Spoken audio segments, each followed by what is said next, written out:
Bible says, surely goodness and mercy shall follow me all the days of my life.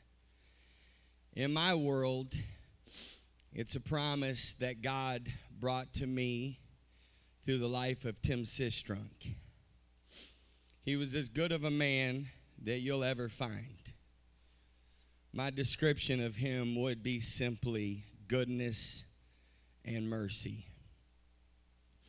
The life of Tim Sistrunk.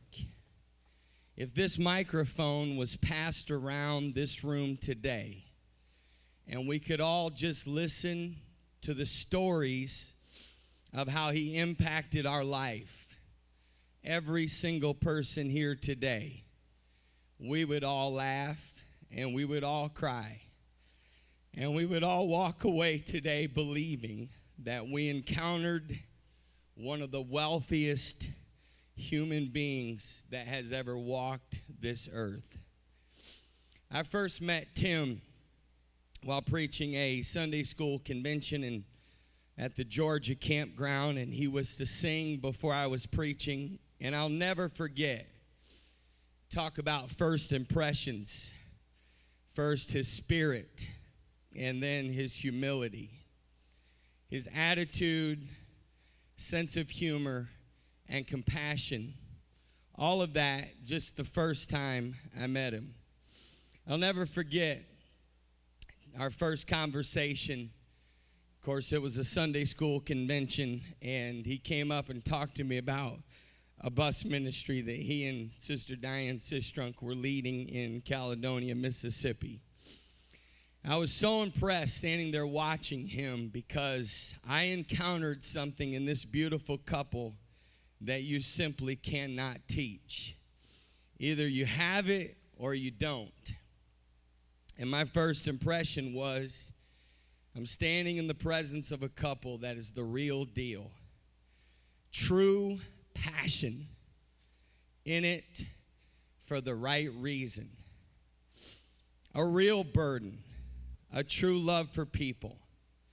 They say that you can always tell what a man is like by the way that he treats children and elderly people. I'll never forget, right after Tim had his stroke, we were sitting in the house just talking, and little Caleb was probably only 4 at the time, and Tim said, buddy, when I get better, I'm going to build you a tree house.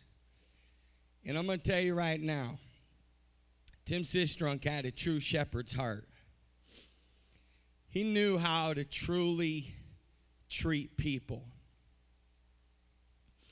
Him and his wife led this bus ministry in Caledonia, Mississippi, and built it up to about 70 children that they would, after working hard, and I'm going to tell you right now, anybody that knew Tim Sistrunk knew that he was the hardest working man you'd ever meet. And after working hard all day long, they would personally drive the bus and pick up all those little kids every Wednesday night. And there was a young lady they won that came from a very, very rough home life. And the way that Tim, you'll have to please excuse by me referring to him as Tim, is in no way disrespect. But the way that he and his wife loved that little girl. In fact, I was just talking to him about this on Thursday at lunch, that she graduated high school, and they drove all the way up to Mississippi to attend her graduation. It's not too often that you find people that have a bus ministry or work with children that when they graduate would drive all the way up to Mississippi to attend a graduation. That's why you know about Tim Sistrunk, that he loved people. He believed in people. He had a giving spirit. He's the kind of man, I know because I watched him do it many times, give up a seat on a bus, hold the door open until everybody walked through, be the last one off the elevator, give up the parking space, stay up all night if you needed him. He would be there if you called him. It didn't matter what time of day it was. And I remember even after he had his stroke, we were in the hospital, and this was a couple years ago, and we laughed about it, but he said to Sister Di, I need my laptop. And we said, you need to just relax and rest. He said, no. There's too much work to do in the kingdom. I'm going to tell you about Tim Sistrunk because I worked closely with him many years, that he was a worker, not because he was a workaholic, but because he had true passion.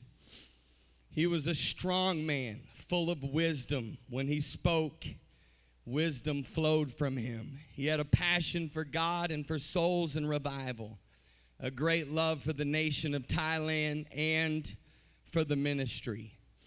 He loved the church that he pastored in St. Petersburg. And when I say loved, I'm talking in my notes, it says all caps, loved. I remember on Thursday we had lunch, day before he passed into eternity. And he talked, of course, about his daughter, Mirakel, what a little angel she is, telling stories about her sitting in his lap and all the cute, funny things she would do, and then begin to talk about the church and some of the people that he needed to go visit. And I could see that he was tired. He had his heart cath the next day. And we were talking, of course, the day of his recovery of his heart cath. And he called me up, and we were talking. And I said, what you going to do? He said, I got some people, some elders in the church I need to go check on. And that was just the kind of guy he was. He lived for people. And never have the words ring more true that you don't appreciate what you have until it's gone.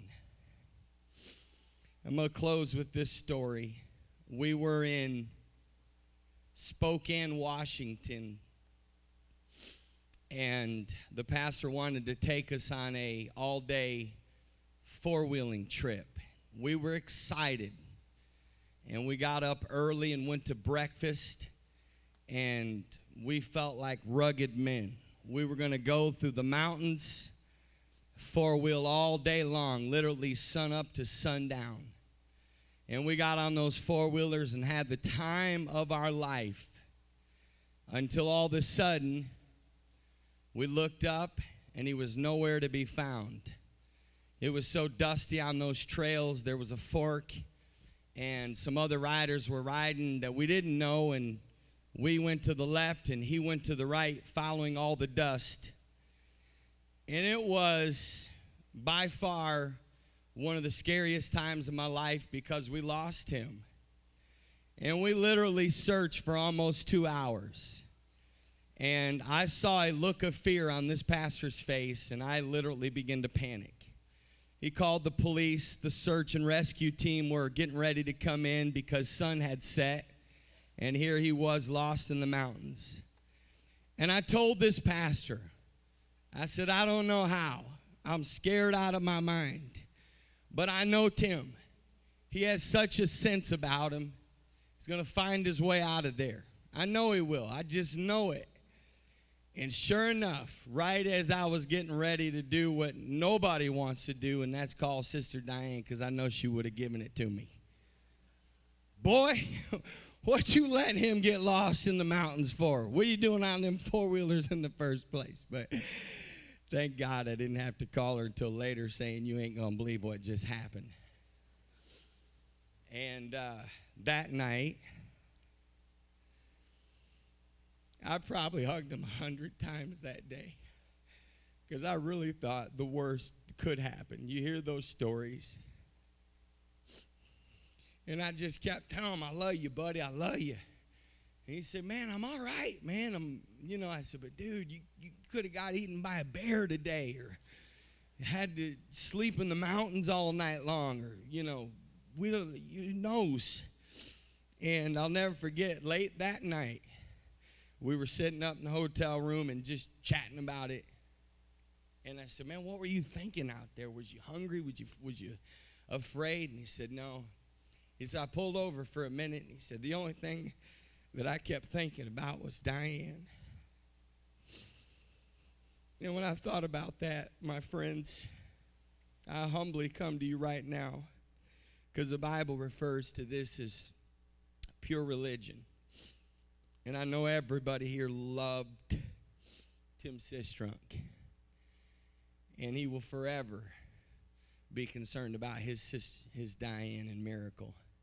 And we as friends and ministers and family, if we love him, which I know we do, we'll spend the rest of our life showing kindness to that beautiful lady on the front row and that beautiful little girl. God bless you.